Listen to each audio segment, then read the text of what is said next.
रोला पड़ गया। हाँ, नहीं जा रही अपने भाई के साथ और वो कह रहे हैं कि जी आज हम आएंगे और बात करनी है आप सबसे, अपने भाई को भी लेकर आना। अस्सलाम वालेकुम, मैं हमारी अली, आप देख रहे हैं मेरा चैनल। रजब अपने बेटे केवान के अखराजात तक नहीं उठाता, सिर्फ ढिकोसला और ड्रामेबाजियां करता है दुनिया के सामने। जब वीडियो बन रही होती है कि मैं बहुत सारे लोगों की मदद कर रहा हूँ, रजब जो है वो ही सारी की सारी फेक ऑडियोस लीक करना शुरू हो चुका है। हमारे पास यहाँ तक जो है चीज़ें पहुँच गई हैं, सबूत पहुँच गए हैं कि कहाँ से किसने पैसे, रजब भट्ट का नाम नहीं लिया लेकिन इनडायरेक्टली कहाँ से किसने कितने पैसे भेजे इन ऑडियोज़ को, इन फेक ऑडियोज़ को लीक करने के लिए। अब हमारे पास जो सबूत हैं वो हमने एक्सपोज कर दिए, तो किसी को मुंह दिखाने के काबिल नहीं रहेंगे और अब हम खामोश नहीं रहेंगे। एक तरफ मिस्टर पतलू का वार और साथ ही घर से लोग भी मिल गए धमकियां देने के लिए। क्या अंदर खाने ये एक हो चुके हैं? क्या रजब भट्ट को अब मिलकर मारने का प्लान बना लिया है कि उसको सोशल मीडिया पे इरिटेट करेंगे, मारेंगे, धोएंगे और जो है ज़लील व ख़ार करेंगे? क्या मामला है? ये एक्सपोज़ और लीक्स का सिलसिला जो शुरू हुआ है, असल कहानी क्या है? कौन सच्चा है, कौन झूठा है? और जो धमकियाँ दी जा रही हैं, वो रजब भट्ट की जानिब से नहीं, बल्कि इमाम फैमिली की जानिब से धमकियाँ दी जा रही हैं। खुद ही वीडियोज़ लीक हो जाती हैं और उसके बाद उन पर पर्दा डालने के लिए रजब ने एक दफ़ा कहा था एआई है और इनकी फैमिली, अब जो ईमान की फैमिली है, उनकी कहानी ये है कि ये फ़ेक वीडियोज़ हैं लेकिन उसमें आवाज़ें तो सारी असली हैं। बड़ी इंपॉर्टेंट वीडियो होने जा रही है। रिक्वेस्ट है चैनल को सब्सक्राइब करें, हमें इसकी ज़रूरत है। वीडियो को आखिर तक ज़रूर देखिएगा। जो जहाँ पर गलत होता है वहाँ पर उसको जो है लताड़ना भी चाहिए, गलत भी बोलना चाहिए। और अगर कोई बंदा गलत नहीं है, उसको ज़लील व ख़ार किया जा रहा है, तब भी बोलना हमारा काम है। मिलियंस में लोग जो है रजब भट्ट को जानते हैं, फॉलो करते हैं, उससे प्यार करते हैं। और जो इस वक्त गेम्स खेलने की कोशिश की जा रही है, कल मैंने टिकटॉक खोला, इंतहाई माज़रत के साथ कहूँगी कि इतने अखलाकियात से नहीं गिरना चाहिए कि रजब की वालिदा, उनकी बहन की फ़िज़ूल किस्म की वीडियोज़ जो कि टोटली फ़ेक हैं, किसी के मुँह पर किसी की बॉडी पर उनको मुँह लगाकर जो है वो डांस करवाया जा रहा है। ये तो इंतहा, मैं कहती हूँ दुश्मन जो भी हो किसी का, जितना भी हो वो ज़र्फ़ वाला होना चाहिए। तो वो देखकर मैं बड़ी परेशान हुई, तो मैंने इन्वेस्टिगेट करने की कोशिश की, तो सबसे पहले आगे जी ओन साहब की चीज़ें आ जाती हैं, धमकियाँ आ जाती हैं। उन्होंने इल्ज़ाम लगाया बहुत बड़ा कि रजब भट्ट बेटे के अखराजात नहीं उठाता है। ओन ने बताया कि रजब अपने बेटे के वान के अखराजात देना बंद कर चुका है। उन्होंने पाकिस्तानियों से मदद की अपील की कि रजब बेटे का खर्चा नहीं उठा रहा और अब मेरा यूट्यूब चैनल जो है वो सब्सक्राइब करें, क्योंकि अब शहज़ादा है बच्चा, हमने इसका खर्चा तो उठाना है। तो उसके लिए आप, मैंने अपना चैनल बनाया है, तो आप उस चैनल को जाकर देखें। वो चैनल चलेगा तो फिर हम जो है खर्चा उठा पाएंगे। ये भी दावा किया कि रजब ने केवान के लिए पैसे देने से इनकार कर दिया है।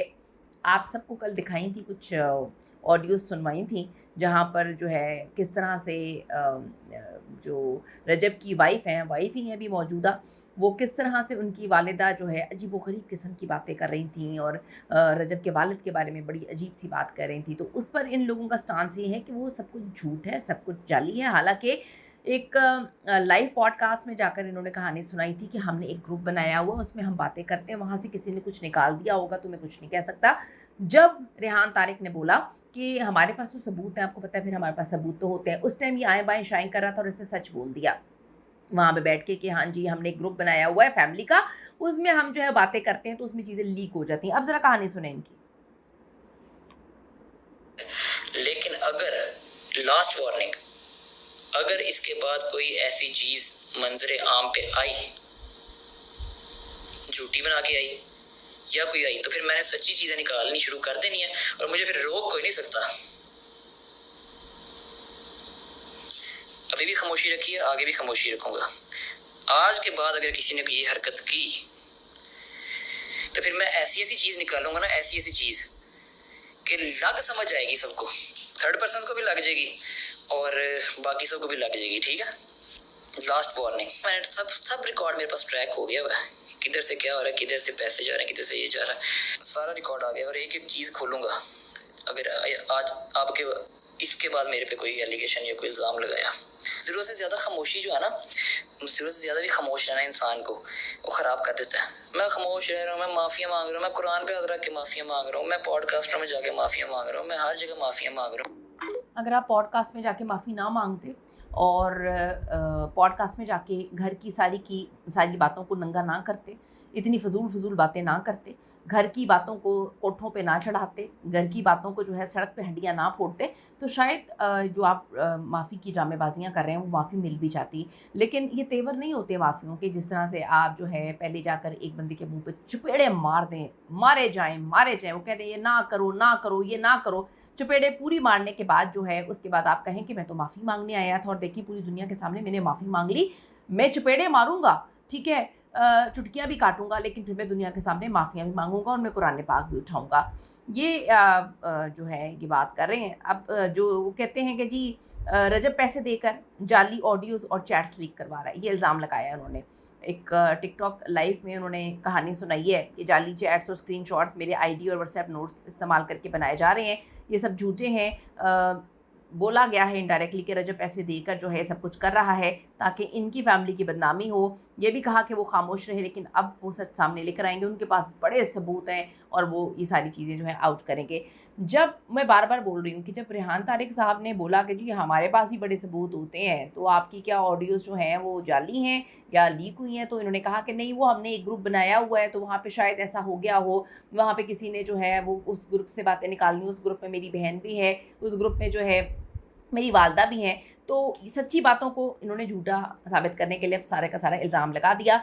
फिर ये कहते हैं हम अपनी बहन का घर बसाना चाहते हैं। ये तेवर किस दुनिया के ये लोग हैं कि अपनी बहन के घर बसाने के लिए आपको पॉडकास्ट में जाना पड़ता है। आपकी कोई अचीवमेंट नहीं है, आप पॉडकास्ट में जाकर जो है रजब भट्ट पे उनकी भी टीआरपी करवा रहे हैं और अपनी भी टीआरपी। आपने आज तक अपने आप को स्टैंड, आपने और अपनी बहन ने किस तरह किया है रजब भट्ट का नाम इस्तेमाल करके, आपने उनकी फैमिली का नाम इस्तेमाल करके। अगर किसी को मसला होता, ये एक अरेंज मैरिज सेटअप था, फैमिलीज़ को बात करनी चाहिए थी। आपकी वालदा की ऑडियो लीक होती है जिसमें जो है वो उनके वालिद के बारे में क्या बातें बोलती हैं।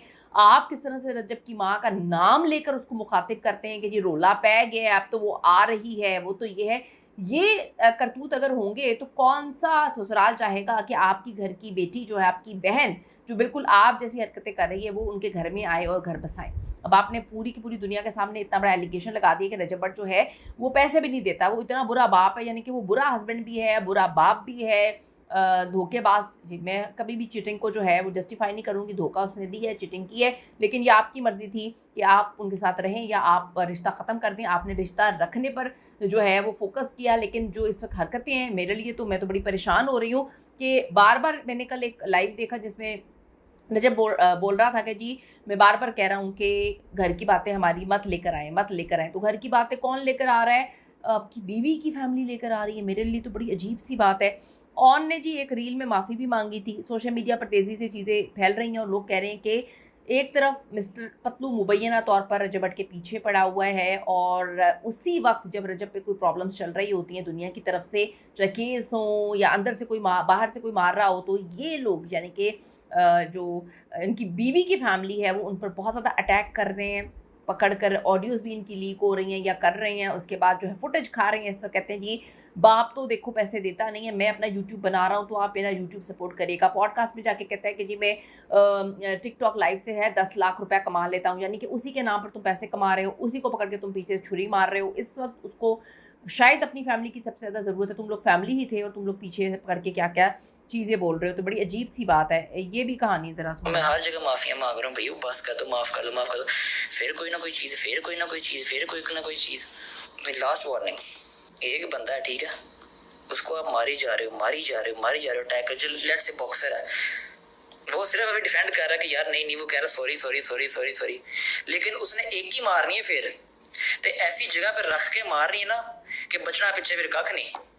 चलाई जो नकली ऑडियो, फिर जब मैं असली ऑडियो चलाऊंगा ना फिर लगेगी सबको समझ।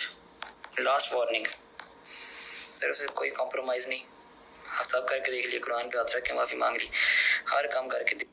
ये जी धमकियों पे आ चुके हैं और हो सकता है कि ये सही भी हों किसी मामले में, लेकिन ये जिस तरह से फुटेजेस खा के लाइव में आके बातें कर रहे हैं, पैसे कमा रहे हैं, उसके बाद उस बच्चे के ऊपर बार मुझे अब रजब भट्ट की एक बात याद आई। उसने कहा मेरी बीवी पर और मेरे बेटे पर सियासत ना करो। ऑन सियासत भी कर रहा है, पैसे भी कमा रहा है और अब कहता है कि जी पैसे नहीं है, मैंने ख़र्चा उठाना है, तो आप ऐसा करें कि जब मेरा यूट्यूब चैनल सब्सक्राइब करें और उसके बाद जो है वो रजब भट्ट का बेटा उसको मैं पालूँगा।